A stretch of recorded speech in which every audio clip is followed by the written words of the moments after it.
پورے قرآن میں 1,00,000 کئی ہزار اصحاب میں سے اگر نام لے کر کسی صحابی کا ذکر ہوا ہے تو وہ حضرت زید بن حارثہ کا نام ہے۔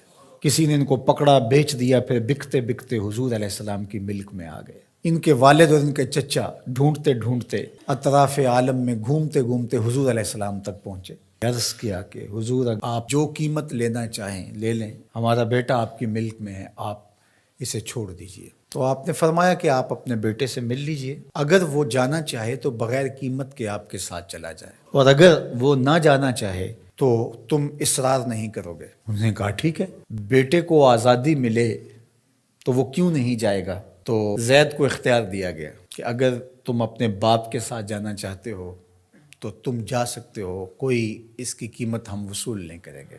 تو زید بن حارثہ اپنے والد حارثہ سے بولے کہ ابا جان کبھی دل اداس ہو جائے تو ملنے آ جایا کرو، یہ درد تو مر کے بھی نہیں چھوڑ سکتا،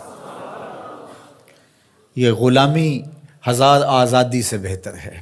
تو تب حضور علیہ السلام نے فرمایا کہ آج کے بعد زید میرا بیٹا ہے۔ تو حارثہ واپس چلے گئے، کہا میں مطمئن ہوں کہ اس کو باپ سے زیادہ یہاں پیار مل رہا ہے۔